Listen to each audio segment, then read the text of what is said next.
সূরাতুল ফাতিহা পড়েছেন, এরপর সূরা ইখলাস পড়েছেন আপনার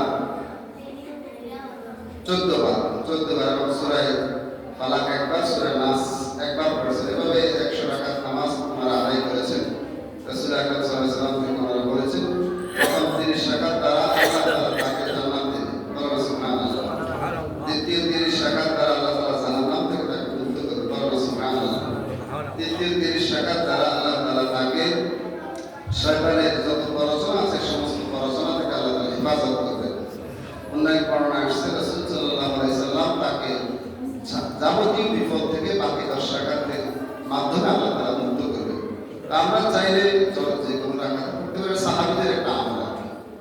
তা আমরা সাহাবীদের মতো চেষ্টা করব আমল করার জন্য। যদি আমাদের পক্ষে সম্ভব না হয় অন্তত আমরা চেষ্টা করব যে অন্তত কিছু নামাজ আমরা যেন আদায় করতে পারি। আমরা বেশি কথা নয়, ইনশাআল্লাহ আমরা আল্লাহ তাআলার কাছে বেশি বেশি করে দোয়া করব, বিশেষ করে সুবহানাল্লাহ, আলহামদুলিল্লাহ, আল্লাহু আকবার এগুলো আমরা বলব। আল্লাহ রাব্বুল আলামিনের কাছে প্রিয় পছন্দনীয় রাত আছে কয়েকটি। সে রাতগুলোর মধ্যে লাইলাতুল ইসমি শাবান অতি গুরুত্বপূর্ণ রাত। আল্লাহ তাআলা যেন এই পছন্দনীয় আল্লাহ তাআলার এই রাতে আমরা যেন বেশি করে ইবাদত করতে পারি এবং ইবাদতের মাধ্যমে যেন আমরা সারা রাত কাটাতে পারি। আল্লাহ তাআলা যেন আমাদের তৌফিক দান করুন, আমিন। ওয়া আখিরু দাওয়ানা আলহামদুলিল্লাহি রাব্বিল আলামিন। আপনারা নিজ নিজ গতিতে আপনারা নামাজ পড়তে থাকুন, কোরআন তেলাওয়াত করতে থাকুন। ইনশাআল্লাহ আমরা